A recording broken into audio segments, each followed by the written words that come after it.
Renowned investor Cathie Wood says that Bitcoin can easily pull a 10x from current prices, surpassing $600,000 in a $10 trillion market cap.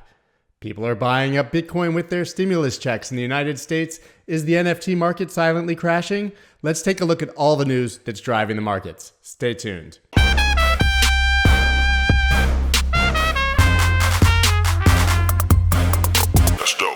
What is up, everybody? I'm Scott Melker, also known as the Wolf of All Streets. Please go ahead and subscribe to the channel and hit that thumbs up like button down below. Now, there's so much news that it's hard to keep up with, and I'm going to try to summarize all of what's important in the crypto markets for you today. So without further ado, let's dive right in. First story. The normalization of Bitcoin's volatility could reinvigorate institutional interest, says JP Morgan. In a shocking development, JP Morgan has no idea what's going on with Bitcoin and does not understand the market at all, or at least they're playing dumb. Bitcoin volatility has reduced momentarily, but we just saw Bitcoin rocket from 40,000 to 60,000 after rocketing from 20,000 to 40,000. They're completely clueless. This is consolidation. It's only temporary. We all know that Bitcoin's volatility will continue when we see another breakout. Institutional investors do not care about the volatility anymore. What they care about is a store of value to hedge against their crappy US dollar holdings in their treasuries. Bitcoin volatility may be reducing slightly, but it ain't going anywhere. And we will see absolutely massive moves. And they'll likely be to the upside, which will be to the benefit of these very institutional investors they're talking about.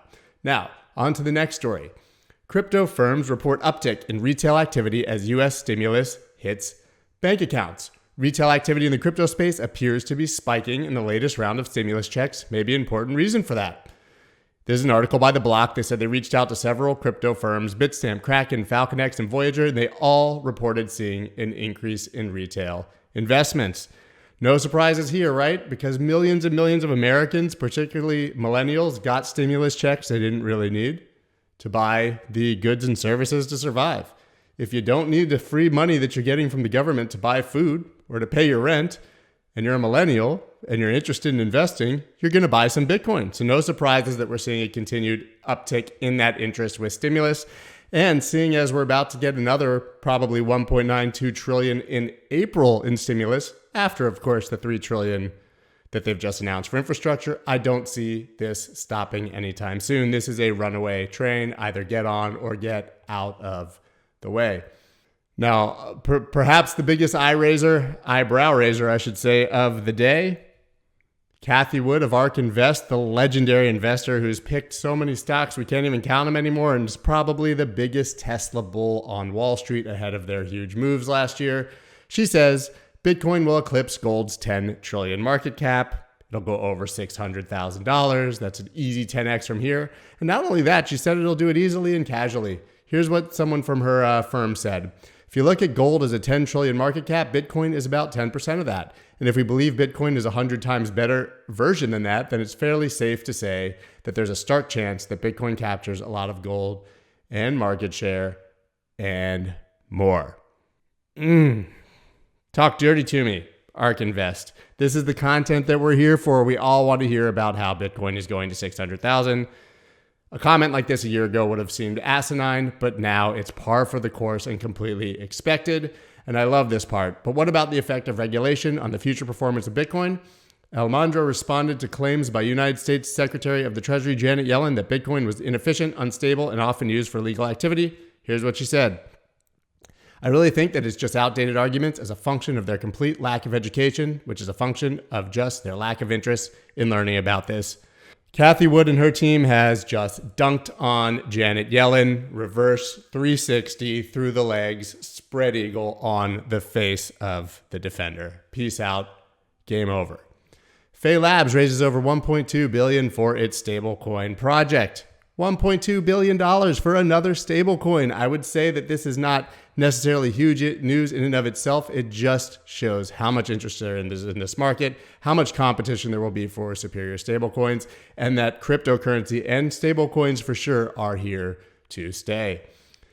Now, in an interesting story reminiscent of 2017, Bitcoin is trading near $66,000 in South Korea as the Kimchi Premium returns.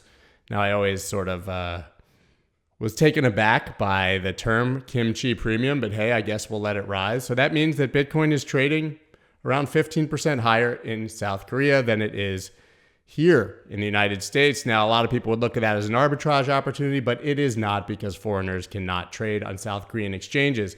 Now, we saw this up to like 55% in January of 2018, right before the market dumped. That premium was increased. But it's important to note, which is not necessarily in this article, that at that point, South Korea was a larger percentage market share of the entire market, still under 10%, but now I believe it's down between 1% to 2%. So there's really nothing to see here besides the fact that there's tremendous demand for Bitcoin in South Korea.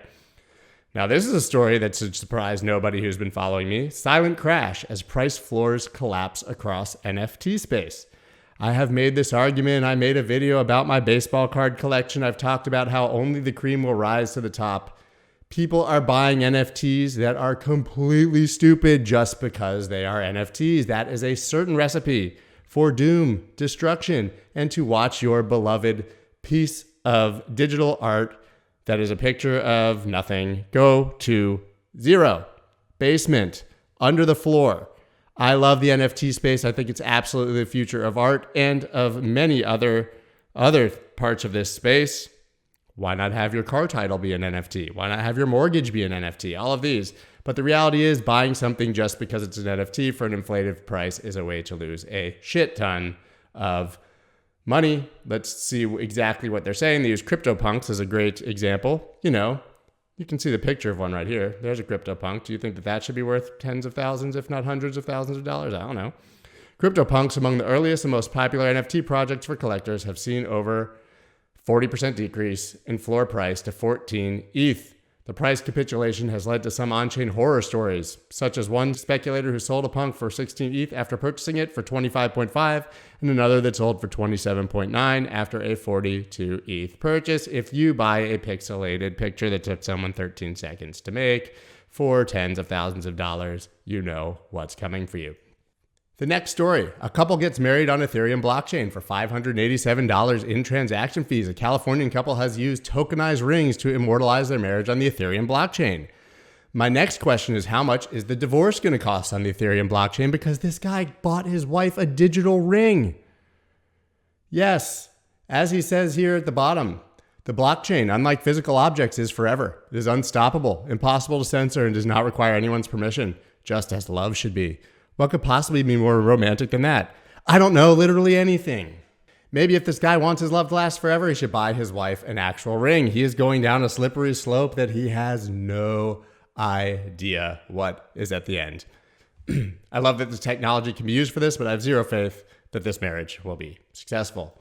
And finally, Binance's crypto derivatives platform sees record open interest of 10 billion. What does that mean? Well, it means that degenerate retail gamblers are using high leverage to trade Bitcoin and other cryptocurrencies, and we all know how that story ends. It is extremely bullish for the space that this many people are spending this much money on derivatives and are trading this heavily, but we all know that most of them will end up broke, just like 95% of traders. Still, retail is heavily interested. We know that institutions are heavily interested, and we know that supply in general is decreasing. That means the number should go up.